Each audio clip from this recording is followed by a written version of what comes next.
Listen, thank you all for coming out on a start of a 3-day weekend. I appreciate it. I know you had many other things to do, including, going to the Red Sox playoff game. Oh, wait, that's right. Hey, I'm from Boston. Come on, give me a break. Disappointing year with the Red Sox. I always crack up at my introductions because they never say this. He got a D in U.S. history in grade school, which is true. I'm going to give a little bit of my own introduction to start out. I want to thank the Harvard Bookstore for sponsoring this and the Back Bay Event Center for hosting me. But I want to go back to when I was in 4th grade and a seed was planted with photography as I look back on my life now on a tragedy. It was the day of the Kennedy assassination. Remember that very, very vividly. And I remember our school bus driver told our principal what had happened as we were boarding the bus to go home. And there was one of my classmates, I even remember her name, Mary Lou McCarthy, was on the bus ride going home saying that this meant that Nixon was now the president. Because Nixon had lost to Kennedy in the election. And what did I know? I thought it was true, and then I got home, and my parents told me that wasn't true, and then the next day's newspaper showed LBJ getting sworn in as the new president. And this picture really struck me in some way, so much so that I cut it out of the newspaper, along with several other pictures that day, and I taped them to my closet door. For whatever reason. I mean, I was really struck by the photograph more than anything else that happened during those 4 days of mourning. Little did I know then, I know now, that this is arguably the most famous official White House photograph ever by Army Captain Cecil Stoughton, who had been assigned to document the Kennedy White House as a White House photographer. 2 years later, my parents took me and my sister to DC. These are the only pictures that we were able to find that still exist, three Polaroids. And I spoke at the LBJ library last night, and I was telling them that while we were in DC, this big black limousine drove right by us, and we're all wondering who it was, what it was, and the window rolled down, and it was Lady Bird Johnson, and she waved at us, which was kind of cool. While we were there, I bought this book for 75 cents, I think. This is the book I bought, and it was the first White House guidebook that Jackie Kennedy had put out, and I wore out that book looking at it throughout my childhood. Not knowing that someday I would actually be working in those rooms. But I didn't really start doing anything with photography until I was at BU. And in my junior year, I took a photo class, and that was it. As soon as I took that photo class, I knew that's what I wanted to do. This was actually my Photo 3 class, my first semester of my senior year. This picture, for those of you that had seen the documentary film that was done on me, we used this picture in the film, and a little while later I got an email from this woman that's in the picture, and it was the woman that every guy in the class had a crush on. And she wrote me an email. She said, "I saw your movie, it was really great. I saw the picture of us, in Photo 3. I don't remember you at all." And I wrote her back and I just said, "I remember you." Anyway, so I ended up becoming a photojournalist working at newspapers in Kansas, covering stories like this, the woman who feeds her cow by hand. And then I worked for the Chicago Sun-Times for a while. Quite the different picture from 1968 of Chicago cops eating ribs at the first Mike Royko Rib Fest, and documented a little bit of Harold Washington's first campaign. He became the first black mayor of Chicago. And then out of the blue, I got a phone call from the White House photo editor for Reagan, asking me to apply for a job working under Reagan's chief photographer. And that's how I got the job during the Reagan administration. It was an amazing experience documenting the presidency. You know, I was still in my 20s, in many ways just starting out my career. And then when Michael Evans, who was the chief photographer, left after the first term, that opened up a world of behind the scenes situations for me to photograph. This was Reagan and his aides watching a replay of the Space Shuttle Challenger when it exploded.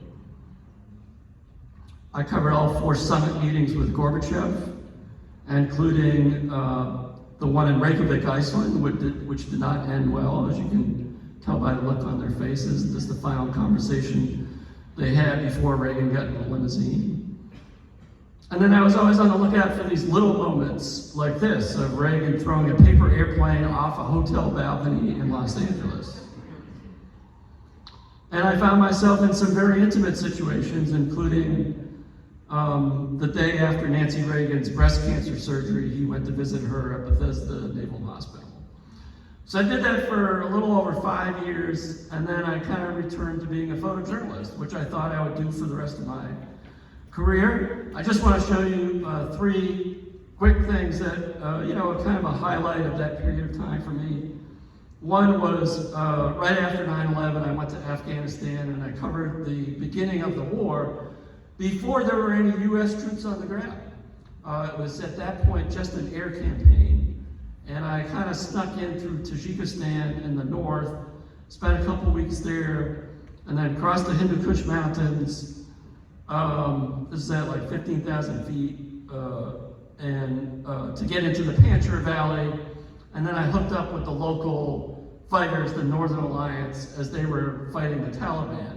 And our timing was impeccable because this was just a few days before they made their final assault on Kabul. This is an American B-52 bomb drop while I was hanging out with the Northern Alliance. A soldier who had stepped on a landmine and had his foot blown off. And then Kabul fell, and we got into the city just as people started to celebrate. You see these kids jumping onto the back of our pickup truck. And yet, for a lot of the ethnic factions, they didn't know what it meant. They lived in a world with the Taliban, and now they didn't know what it meant that the Taliban was gone. So a lot of families were actually fleeing Kabul. Then in 2004, Nancy Reagan asked me to be the official photographer for President Reagan's funeral. George W. Bush sent Air Force One out to California to pick up his casket, to fly back to DC for the state funeral. On that flight back, Mrs. Reagan came back at one point with her son and her son's wife. And as she greeted dignitaries at the Blair House, one of the ones that came to the funeral was Mikhail Gorbachev. And then in 2004, a young guy by the name of Barack Obama was elected to the Senate, and I was working for the Chicago Tribune based in DC, and ended up documenting his very first few days and then his first year in the Senate. This is the first office he had. And the basement of the Senate Dirksen building had no windows. This was like his first week. There wasn't even anything hanging on the wall. You see the computer on the floor on the left.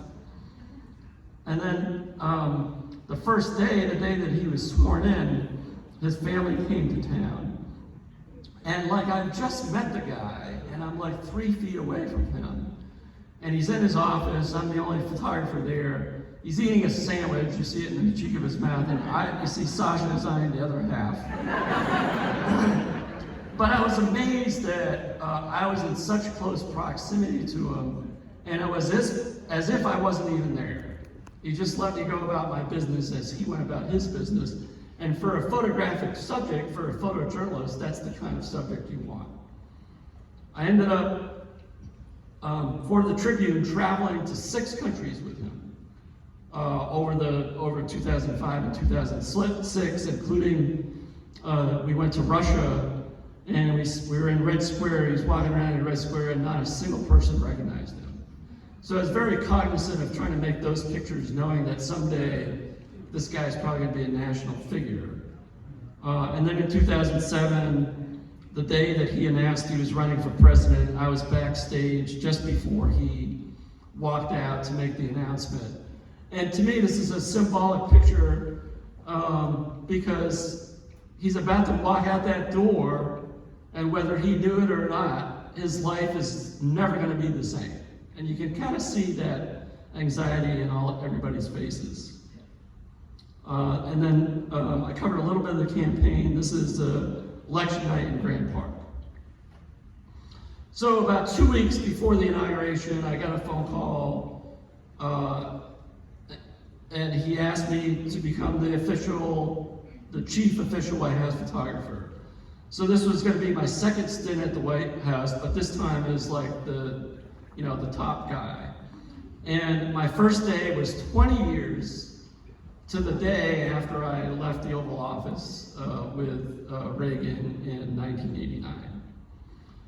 I felt I was in a unique position in that I had already known Barack Obama for 4 years. I had a professional relationship with him. I asked him for unfettered access and he agreed. And my goal was to create the best photographic archive of a president that had ever been done. This is in the holding room before the inauguration. This is a ceremonial day, obviously, as he's making his way to the dais. The biggest crowd in history.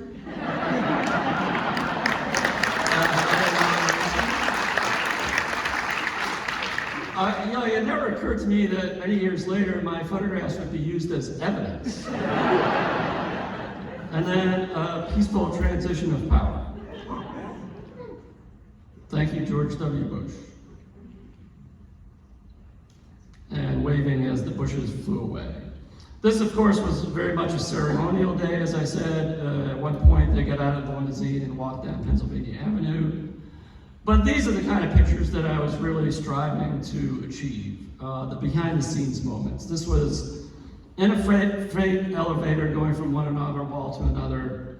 They're sharing a private moment as the staff and Secret Service try not to look. This is the youth ball. I show this picture because the guy on the left, Wally Adeyemo, is now the Deputy Treasury Secretary of the United States. Isn't that great? And he's really in a position to possibly, if Janet Yellen leaves after the first term and Biden gets the second term, he could be the first African American Treasury Secretary. That would be kind of cool. In a holding room in between the balls, and then this picture was taken a little after 2 o'clock in the morning as he got on the elevator to go up to the residence. And then less than 7 hours later, facing the financial crisis on that first day already, the January 21st. And the pictures aren't even, family pictures are not even on the table behind the desk yet. I show this picture to talk about what I consider a small footprint. In other words, I would carry 2 quiet cameras. I was very unobtrusive. I didn't use a flash. I didn't use like a loud motor drive. And so people got used to me being around. So much so that I could go right behind him and almost show things from his perspective, which oftentimes is even more interesting. And you can see nobody's even paying attention to me, they're listening to him. This happened to be on a Sunday night when he was going to call 2 of the automobile companies to tell them the federal government was going to bail them out, which, as you might remember, was very controversial at the time. I always wanted to be in the room where it happened, so every meeting, those first couple of years, it was dealing with the economic crisis.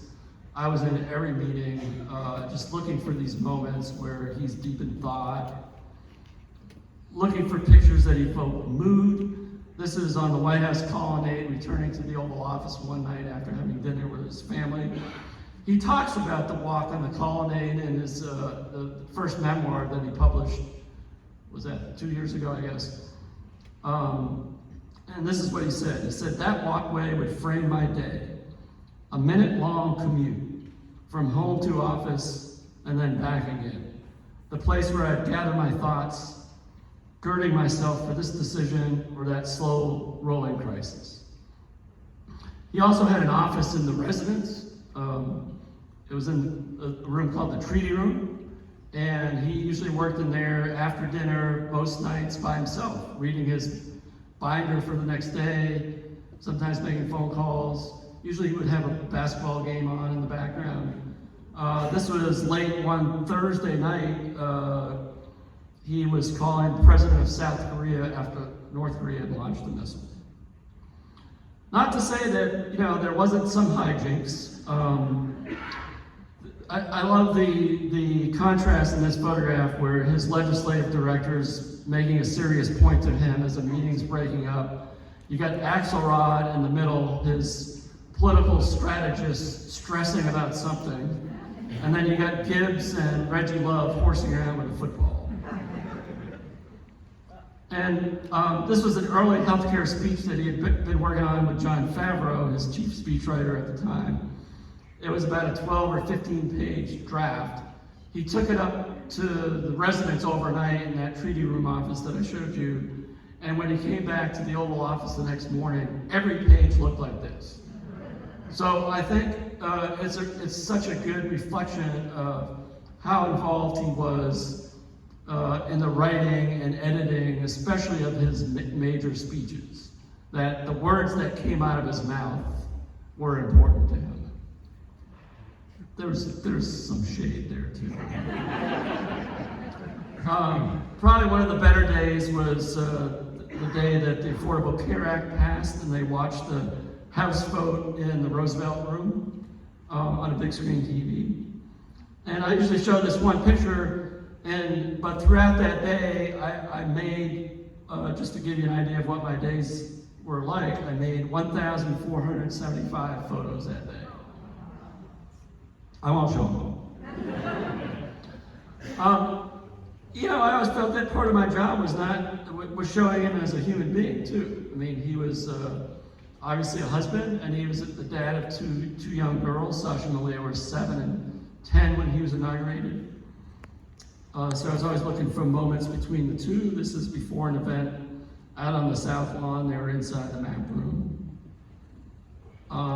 Singing along and dancing to Earth, Wind, and Fire at the Governor's Ball. They were actually on a stage right behind me as I made this picture. Boat ride on the Gulf Coast, I saw Mrs. Obama stroking his hand and made this close-up picture. There was a swing set that they put up near the Oval Office, and one day, in the middle of the day after Malia had gotten home from school, he saw her out there on the swing set, and he went out there and spent a few minutes with her catching up on her day with Sasha in the elevator. We had snow in DC too. This was they called it Snowmageddon, shut down the city for 3 days in 2010, I think it was. And I figured at some point, I ended up sleeping in my office because I wasn't sure I'd be able to get home or then get back to the White House. And I figured on this Saturday, this was on the Saturday of the storm, they would come out and play in the snow at some point, and they did. And for about 40 minutes, it was just the three of them and me tagging along on the White House grounds. This is on the South Lawn. Here they are in the Rose Garden. You see what Sasha is about to do? Yeah, she did it. And this is still one of his favorite photographs of him doing snow angels with the girls on the South Lawn. I saw him a few weeks ago, and it's still the lock screen photo on his iPad. So that's kind of cool. And then, Bo was part of the family. Bo also, I had a special relationship with Bo because we were both of Portuguese descent. And every morning I'd come up to the outer Oval Office, and Bo would be there waiting for me and like jump up, and here's what we did.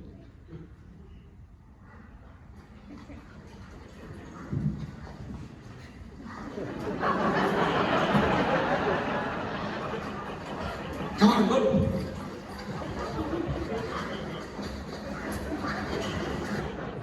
Sometimes I'd hide under the table and go the other way, and anyway. Both girls played on their school basketball team, and President Obama was a big basketball nut, so he started doing these drills on Sunday mornings with the girls and some of their friends. And then his dream came true when one Saturday, the coaches of Sasha's team couldn't make the game, so he got to coach the team. Along with Reggie Love, his body guy. And I love the little kid in the green sweater there in the back row. Not wanting to watch his sister, in action. So the Sidwell French Vipers were undefeated at the time, and in the first half they fell behind under the tutelage of Coach Barack Obama, so he called a timeout. And I love this picture because Sasha's looking at him like, Dad, don't embarrass me. But I remind people that these are like 9-year-old girls and he's coaching as if it's Game 7 of the NBA Finals. During the summer and sometimes on spring break, the family would go with him on some of the international trips. This is at Christ the Redeemer in Rio de Janeiro. Turned out to be a magical foggy night. Inside the cell that Nelson Mandela was in on Robben Island in South Africa, and they're listening to a guy that had been in prison with Mandela for 16 years. He was their quote-unquote tour guide. I have this picture during the Reagan administration that I made of the Reagans in the limousine with a remote camera, and it was so hard to do that I figured it'd be easy to just ride in the vehicle with them. So for the second inauguration, I went up to President Obama just right after the swearing-in ceremony, and they're going to go in the limousine to go on the parade route. And so I walked up to him, I said, Mr. President, do you mind if I ride in the limousine with you for part of the parade route? And he kind of looked me right in the eye, straight face, and he goes, well, Michelle and I were planning to make out. And he didn't laugh for about 10 seconds, and I didn't know what to say. This is where they had dinner every night. This is a special occasion when Michelle's nephew, Avery, had a birthday, and they celebrated. And then you know what it is, how it is when your teenage girl gets to be a teenage girl and doesn't want to have anything to do with, daddy. Well, Sasha was kind of at that age. And then there was a birthday party, a big birthday party, and Prince came and played. And Sasha dragged the president up on stage to dance with him. And that meant the world to him. So this is another one of his favorite photos. And I watched these girls grow up over those 8 years, and in 2016, the one and only time they were invited to a state dinner as guests. They looked like young princesses walking down the Cross Hall with their mom and dad and the Trudeaus of Canada. Let's revisit this. Oops, I went too fast. The Bin Laden raid, of course, a very tense time. So during the raid itself, we were in this, gathered in this small room within the Situation Room complex for the 40 minutes that the raid took place. And I sort of like to point out to folks, because you're probably familiar with the photo, you've probably seen it before, but remind you of these are the most powerful guys and women, not enough women, but there were a couple women there, in the executive branch of our government at the time. And they're all in this room together, and they essentially are powerless, right? They'd already made their decision. He made his decision to launch this raid, which was very risky. And now it's totally up to those guys, those special forces guys on the ground. So you can imagine the anxiety and tension that was throughout the 40 minutes we were in that room. When they knew they had Bin Laden, and the helicopters had lifted off from the compound, this was the scene. Very subtle. It wasn't any like high fives or cheering, it was very subtle. He shook hands with Brigadier General Brad Webb, who was on a laptop communicating with Bill McRaven, who was the guy that was running the raid from Afghanistan. And then about 7 hours later, he made the decision to make the news public, and just before he walked over to the East Room, he was making last-minute edits, and I noticed the word started leaking out on TV, and there was a video playing in the background. This is just outside the Oval Office. Then he made his remarks, and then a few days later, I always thought this was a nice gesture. He went to New York City, visited the 9/11 Memorial, which was still under construction, and then went to the firehouse that lost the most number of guys. I think it was 18 guys died when the towers collapsed on them. And they had lunch and toasted in their memory. Okay, so a little bit about the new book. Throughout my time during the Obama administration, I was making a concerted effort to show the scenes I saw inside the presidential bubble, but not of the president, just other stuff that was going on. I had done that a little bit in the Reagan administration, but not enough. And so I made a concerted effort to do that. I mean, here's a comparison. This is a photograph during the Reagan administration that I made in the outer Oval Office. That's the kind of the back door to the Oval that you see in the background, with Reagan Secretary Kathy Osborne, and then you see Colin Powell and Vice President George Bush.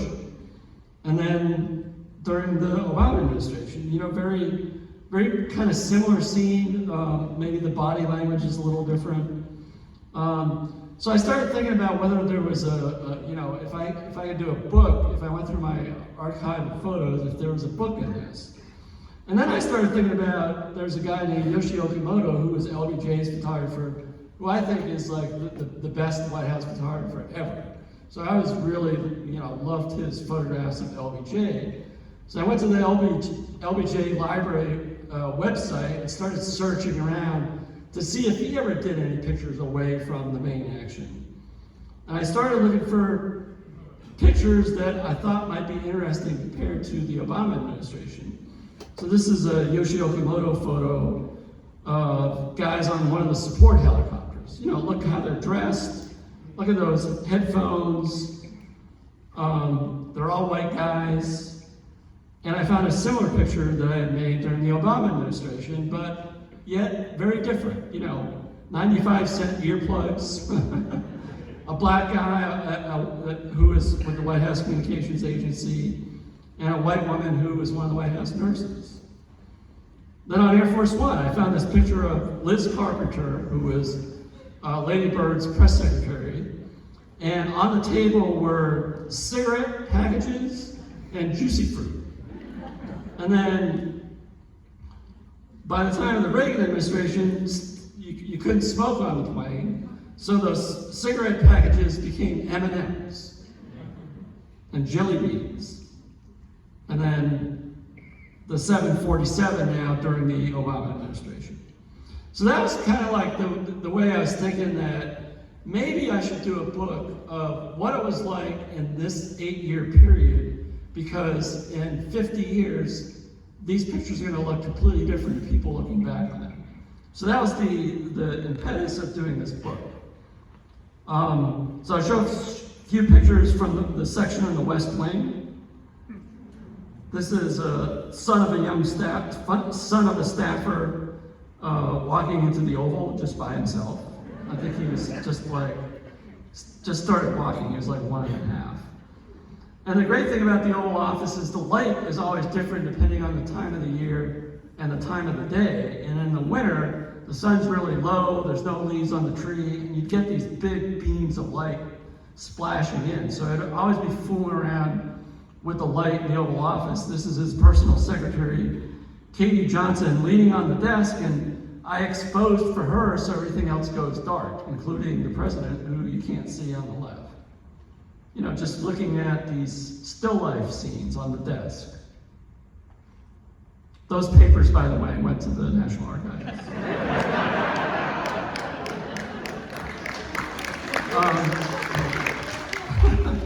See, I couldn't really throw too much shade at the OJ library, you know, because I'll try to throw a few things in there. A lot of people don't realize that the ceiling of the Oval Office has the presidential seal on it, which is kind of cool. These are the Oval Office valets. Every president gets 2 Oval Office valets that are assigned to basically take care of their needs in terms of like if they need something to drink, or when they have guests, they serve guests, usually drinks, sometimes snacks. And in this case, they were getting ready for one of the staff members' birthday, so they were getting their stuff, cupcakes, and the president had gotten a gift for, I forget who this was for, but one of the staffers. Kind of unusual angle of the Oval Office. I shot this from a ladder. This is actually on January 20th, 2017. I was getting ready to make a picture of his last appearance in the Oval Office.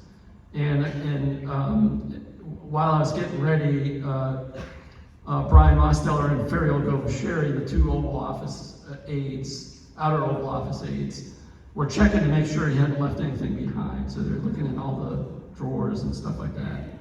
Like, this is one of those scenes that I don't think you'll see this in 50 years. You know, this is, Blackberries and iPhones were not allowed into the cabinet room. So when congressmen and senators came for a meeting, they had to leave their BlackBerry outside and, like, you know, they just put a Post-it note. And inevitably, somebody would forget to get their phone, and, you know, we'd always be trying to check their messages. No, I'm joking. 2 of the butlers preparing for a head of state luncheon. Now, sometimes that table would be removed from the cabinet room if the president were to have an interview in there or a signing ceremony or something like that. So where would they put the table? Out on the White House promenade. How cool is that? By the way, this is a table that Nixon had originally loaned to the White House so he could get a tax deduction, as it turns out. And he got so much criticism for it, the New York Times did a big story, that he ended up just donating it to the White House. And it's still the same table used today. This is the Situation Room in the Obama administration. It's under construction right now, so it's going to change. It'll be a different look.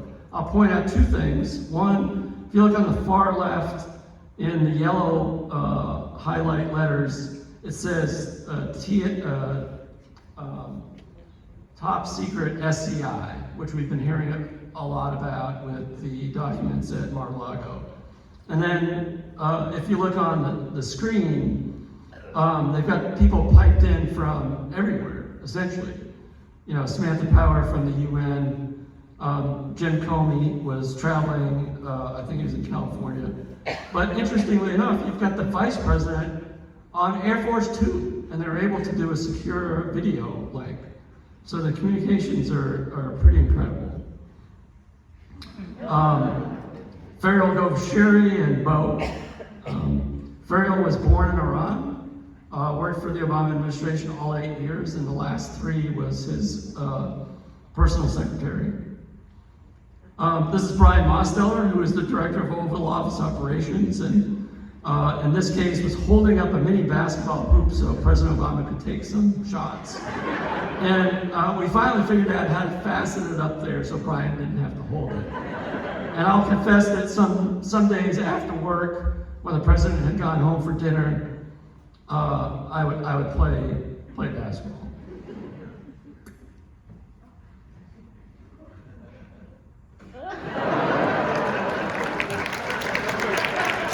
I edited out the first 2 misses. There's a section on the Rose Garden, another one on the South Lawn. This is setting up for a state dinner in the Rose Garden, and this is the state dinner. Similar scene, similar angle, lower angle, Brian Mosteller enticing the dogs to come in the snow with him. And then we had like all kinds of music at the White House. This is my friend Brandy Carlisle. Any Bramley in the audience? That's Brandy's fan club, of which I am a member. And for those of you that came in early, I had this playlist that you were listening to music. So I did this playlist. You can look it up on both Spotify and Apple Music. It's, I think, about 40 songs I put together. All songs that we heard played at the White House or on the road. And it's just an amazing collection of songs that we heard, from Aretha Franklin to Beyonce to Brad Paisley to The Killers, Brandi Carlile, Bruce Springsteen. It's crazy the amount of music that we had during the 8 years. So the Spare, there's a section on inside the Spare. So the Spare was the decoy limousine. You've heard of the Beast, right? The Beast, that's the limousine that the president rides in. That's what they call it, the nickname. Well, I rode in the Spare. So it was a decoy. So you know what a decoy is, right? In case something goes wrong, or we're kind of the backup. Where you see Reggie Love sitting on the left, when Reggie left in 2011, I inherited that seat. So that became my seat the last 5 years. And so I want to show you things from my perspective in the Spare. So if I look down, this is what I saw. You know, camera in my lap, Secret Service agent at the ready. I also sat in the same seat that the president sat in the Beast. And we were the car right in front of the limousine. So if I looked out my side window, I'd see people looking in to see the president. Instead they'd see me. And so there'd be like this anticipation and almost disappointment. And then like 5 seconds later, they'd look in the next limousine and they'd see the president. If I looked out the back window, this is what I saw. His limousine, the rest of the motorcade, people lining the streets. If I looked straight ahead, I could look right directly to see the back of the head, and in the mirror reflected the Secret Service driver, and then the lead of the motorcade. Now, on vacation, or if he was going to go hiking on a weekend or something like that, we'd go in one of the suburban SUVs, and they were armored, and I would ride in the Spare for that. And it was definitely more close quarters. This is actually in Hawaii. I mean, as a matter of fact, you were so close to the front that you could almost reach forward and grab the steering wheel.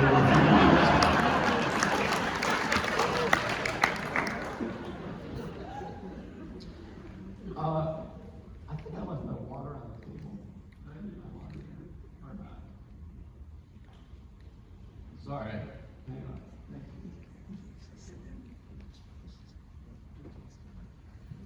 So I think that, of all the tragedies that happened during his administration, I think the Sandy Hook elementary school shootings was really, the worst one in many ways. And John Brennan, that you see here, throughout that morning, as information slowly came in, he would run up to the Oval Office and brief the president every time he had an update.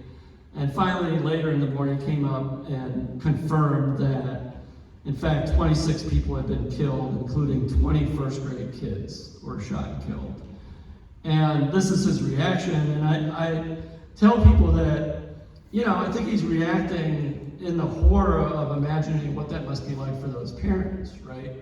You send your kids off to safety zone, and just hours later you happen to identify their body. He felt it was his duty as president to speak to the nation in times of these tragedies. He went down to the press briefing room to make remarks. I'll play a short clip. They had their entire lives ahead of them. Birthdays, graduations, weddings, kids of their own.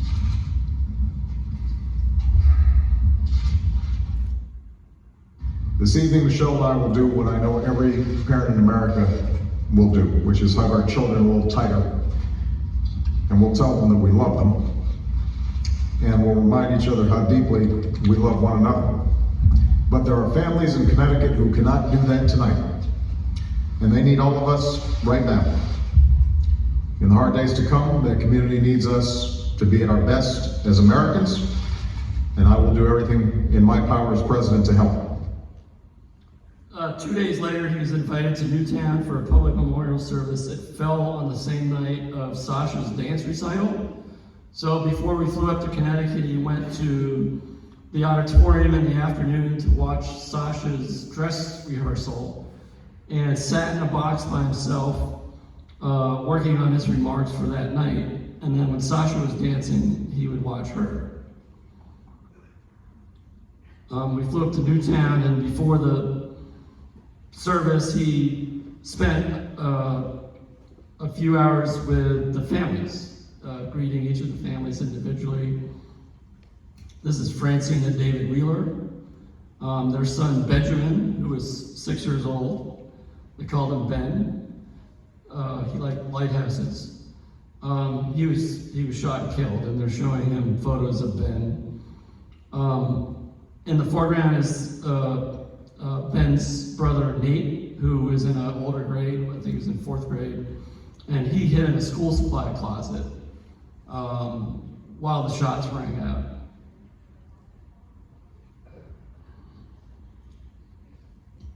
This picture was, I used this in my Obama book and asked permission, because none of these had ever been made public, and I asked permission of the Wheelers if they were okay with me using this, and they said they would be honored, thought this was an important part of his presidency.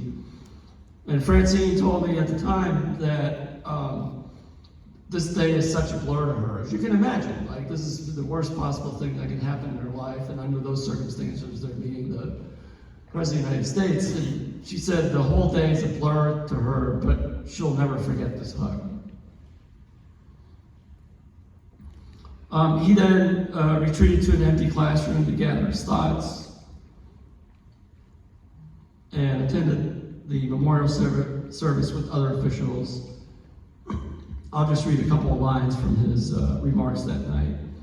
And in that way, we come to realize that we bear responsibility for every child, because we're counting on everybody else to help look after ours, that we're all parents, and that they are all our children.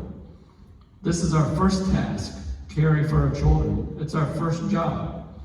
If we don't get that right, we don't get anything right. That's how as a society we will be judged. He usually ran up those steps. He didn't run up the steps that night. I think all the emotion was just completely drained out of him.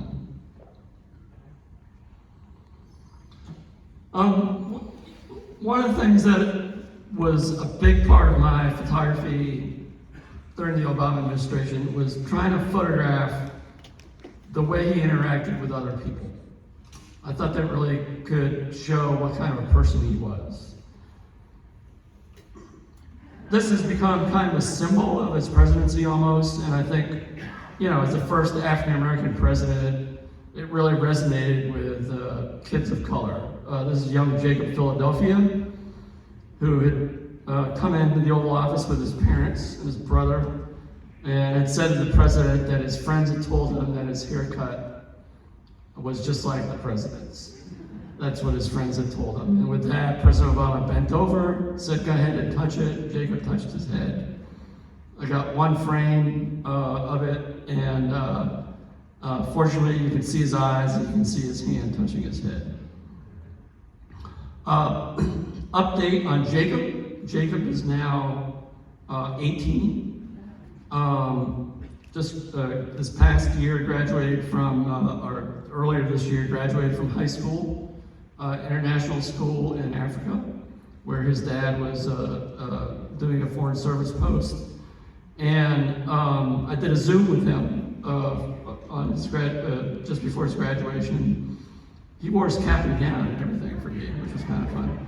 And he's attending the University of Memphis, majoring in political science, which I thought was kind of cool. So, you know, just thinking about the first African-American president and, you know, John Lewis, the sacrifice that John Lewis had made, and then 50 years later, the anniversary of that march.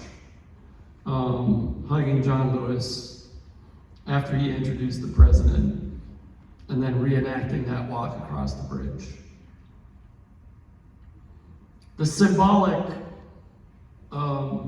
artifacts, if you will, in the White House were something that I was always paying attention to. President Obama chose to have the bust of Martin Luther King right there in the Oval Office. And it became a foreground for me for this picture when he was meeting with young civil rights protesters who had protested in Ferguson, Missouri.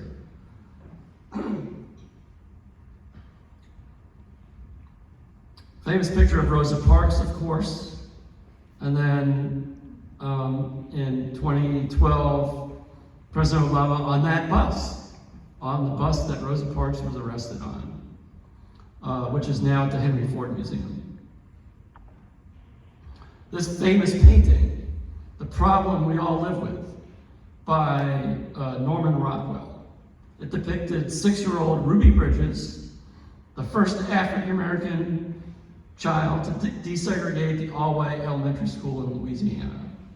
And the White House was able to borrow this painting for a little under a year, and it hung right outside the Oval Office. And President Obama invited Ruby to see the painting hanging in the White House, which was so cool. The Four Tops, or should I say 3 of the 4 tops, that were touring the White House, just on like one of those state floor tours, and somebody told the president about it. He said, "Get those guys in here." And then they convinced him to sing the first few lines of their song, "Reach Out." Remember that song? Just so happens that somebody came running in with an iPhone, and we got a little "Reach out, reach out, hey, hey, hey, hey, I'll be there with the love that will shelter you." I think the only reason they stopped is because President Obama didn't know the next line. 2 brothers from another mother and another father. They forged a good working relationship, and especially even more personal throughout 2015 and 2016 when Joe's son Bo was diagnosed with a brain tumor, and he confided in the president details that he didn't share with anybody else. And this is after President Obama gave the eulogy at Bo's funeral in Delaware. The president's club, President Obama struck up a relationship with Bush 41. And got to see him several times. And then this is at the dedication of the Bush 43 Presidential Library in 2013. I'm convinced that Bush had just told a joke. I can't remember what it was, but it was probably an off-color joke, knowing Bush. President Obama never got to meet President Reagan, but did get to meet Nancy Reagan during the centennial year of Reagan's birth in 2010, I think, 9 or 10, I forget. But for me, having worked for Reagan, I'd been there for part of that administration, to see that painting hanging on the wall just made me realize, man, I'm like right in the middle of history every day, and not to forget that, even though in the current day sometimes it's easy to forget, to get jaded by what's taking place. And that Reagan portrait always made me think that what I was doing was documenting history. First Supreme Court nominee, Justice, Sotomayor, RBG. Got a bunch of pictures with him and Putin. This is the first time they met in Moscow in 2009 at Putin's dacha outside of Moscow. This is when Putin was not the president. He was then the prime minister, awaiting to come back a second time as president. And then in Normandy, after a head of state dinner, during the whole situation with Crimea, and this was as heated as a conversation as I saw the two of them have. Did you know that President Obama had a cameo role in the remake of The Sound of Music? Did you know that? I'm joking. This is at the G20 summit in Germany. He had Angela Merkel was Chancellor of Germany all 8 years, of course, of his presidency. So they forged, even though they disagreed on a lot of things, they forged a great relationship, the two of them. She was a no BS person. Like she was always straight with him and he was always straight with her. With Pope Francis in 2015. And then a month later, at Halloween, trick-or-treat, the White House, the baby Pope-mobile came out. When I published my first book, and I was doing a book signing in DC, the baby Pope came to my event with the whatever you call that thing, the hat and everything. He was a little older by then, but. The access to the royals is not very good. Like at Buckingham Palace, I'd maybe see the Queen for like 30 seconds. That would be it. They were very stingy in their access to me. But we had a reciprocal dinner at the U.S. Embassy in London, and so I kind of had carte blanche. So I made those are probably the best pictures I made of the Queen was during that visit. During toast at dinner. Yes, that's Tom Hanks on the left. It's funny, like, I'm friends with Tom's wife, Rita Wilson, and for whatever reason, they didn't have a copy of this picture, so I just sent it to her a couple weeks ago. And I love this picture as they're leaving that night, she and Prince Philip, just kind of the dramatic lighting, and then I saw the blanket in the back seat of their car, and so I had to include that in my frame. Then there's Prince George, who's now like number 2 guy or something. Second guy, after Prince. I guess Prince William is now Prince of Wales, right? On the left here. So this was kind of a funny night where they were actually very accommodating to me, Prince William and Princess Kate. They let me hang around. I took lots of candid pictures of Prince George on his rocking horse, all kinds of stuff. And then when it was time for him to go to bed, the nanny came to get him, picks him up, and they're walking out of the room, and they stop in front of me, and the nanny says to Prince George, who's like, 2.5, says, say thank you to the gentleman. And Prince George looks at me and goes, thank you very much.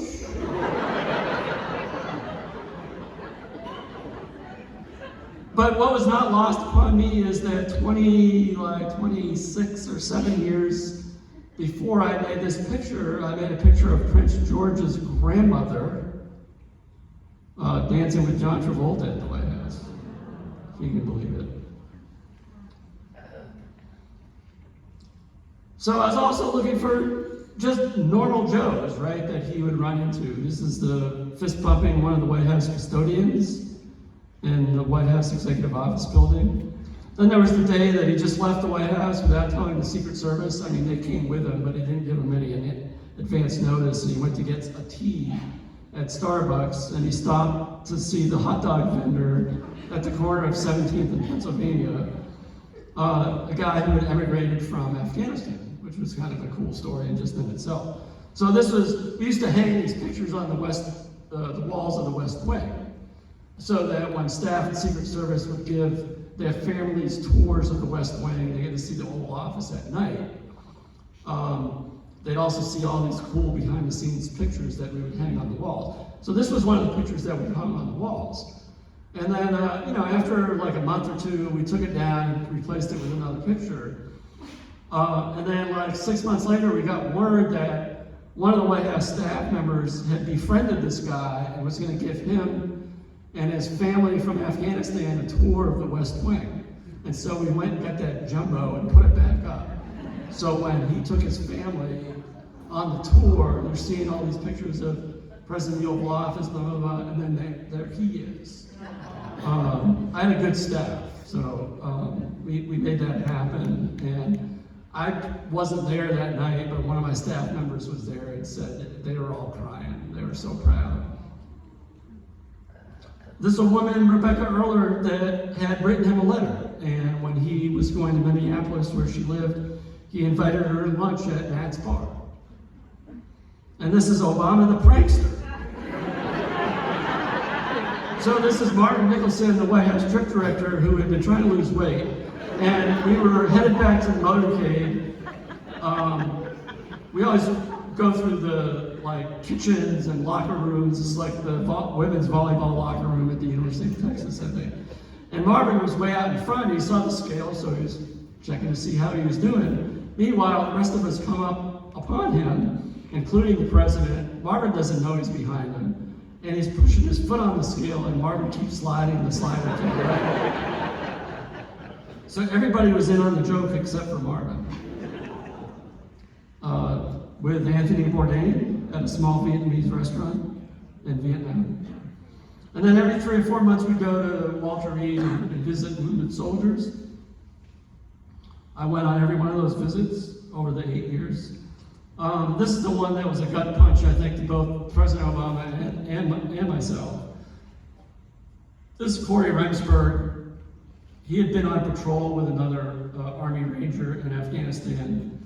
The guy that he was with stepped on an IED, was killed instantly. Corey was thrown up in the air, landed face down underwater in a ravine with a severe brain injury, was rushed to a hospital and somehow survived. And this is him 5 months later. He had lost half his eyesight and the ability to control half of his body. But here was the thing that was particularly poignant, was it turns out that President Obama had met Corey the year before in Normandy. Corey had been one of the Army Rangers who, during the ceremony, had parachuted in. And he met the 5 guys backstage. I had made a picture of President Obama shaking hands with Corey Remsburg that day. And so that picture we had sent to the family along with some others, and it was taped to the hospital room wall. And I'm looking at those pictures, we're trying to remember that day in Normandy, and then looking at, what war does to somebody.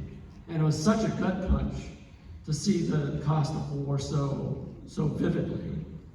Here are those pictures that I mentioned were taped to the hospital room wall.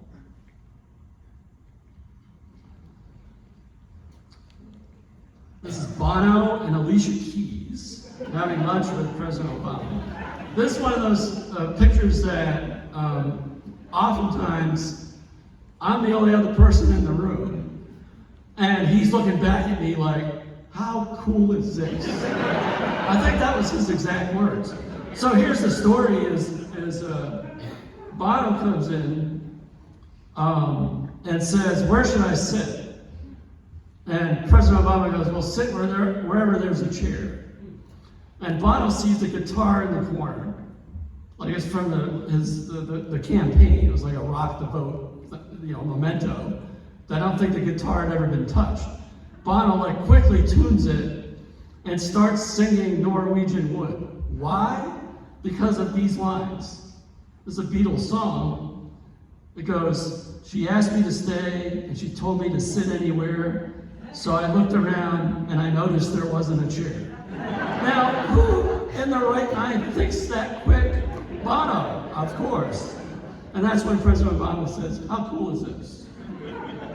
Another one where I was kind of the only other one in the room and everybody started pointing at me.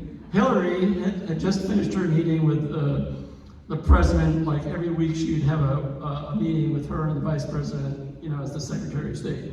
And when she got up, she dropped all her papers all over the floor. And of course I was photographing her, because it happened, that's what I do. And so they were kind of like making fun of me for photographing.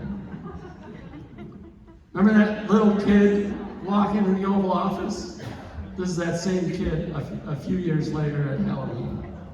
Nicholas Tamarin, who, by the way, 2 years ago, ran for school president in like 8th grade or something like that, and he won. But zapping President Obama into a web. This is how you do a selfie.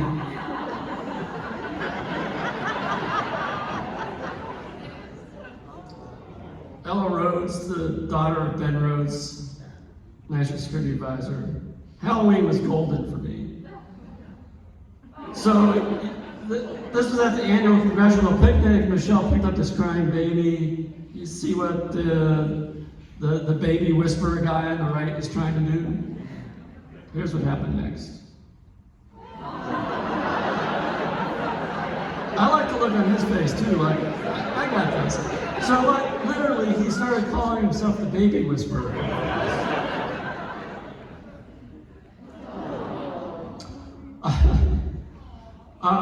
These are the twin boys of Katie Byrd Fallon, who was his legislative director for a couple of years. And her water actually broke during a meeting in the chief of staff's office. Was rushed to the hospital and gave birth to these guys like many weeks early. They were in a hospital for 3 months. And as soon as they got out of the hospital, he called Katie and he said, "Get those miracle boys in here." They're now like 7 years old. I saw Katie at the portrait unveiling, and she was telling me how they're doing. They also have a younger sister too. And then this is a picture that was taken in 2011. He had gone to Sasha School for a parent-teacher event, and then as he was walking back to the motorcade afterwards, he saw there was a daycare center next door, and he saw these kids hanging out the window. And he said to his Secret Service agent, "I'm going to go say hi to these kids." And it's kind of like a melting pot of America, right? This picture gained a lot of notoriety in 2017 when former President Obama tweeted it out with a quote from Nelson Mandela after the awful events in Charlottesville. "No one's born hating another person because of the color of his skin or his background or his religion." And it became the most liked tweet in history, which is kind of cool. Yeah. I'll end on a happy note. Trust me. Stick with me for like 3.5 minutes, and you'll believe me. So this was the night before the election. We did a joint event with Hillary, and of course we thought, she was the next president. And then the day after the election, he called into the office. A lot of the White House staff, many of whom were crying, had never experienced anything quite like what had happened. President Obama, being, knowing the pulse of the country, knew that he needed to get Trump to the White House as soon as possible to try to bring the temperature down. And when I was putting together my first book, I wanted to be true to history, but it was like hard for me to figure out how I was going to put this picture in the book, that people would not be happy with me. So I didn't put this picture in the book. I put this one in the book instead. But so here's the thing, is it turns out that just by sheer coincidence, President Obama had another meeting that day that had been pre-scheduled, and it was with a young boy named Alex Minterberry. So literally 60 minutes after Trump left the White House, Alex and his family came in. So Alex had written a letter to President Obama that went like this. 6 years old. "Dear President Obama, remember the boy who was picked up by the ambulance in Syria?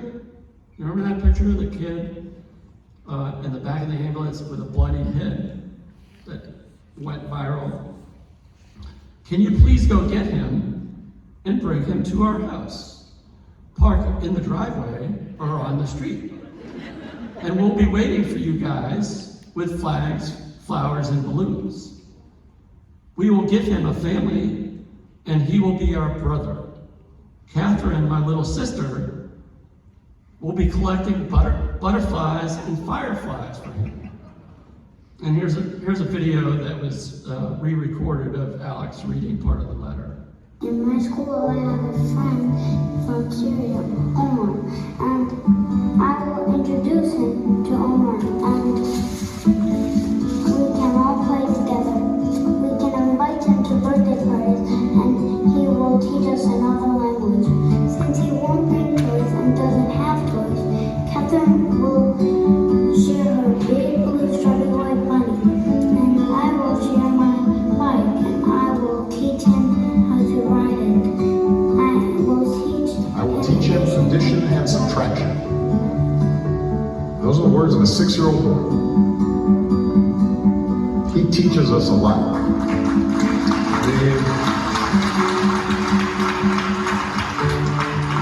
The humanity that a young child can display, who hasn't learned to be cynical or suspicious or fearful of other people because of where they're from or how they look or how they pray. We can all learn from Alex.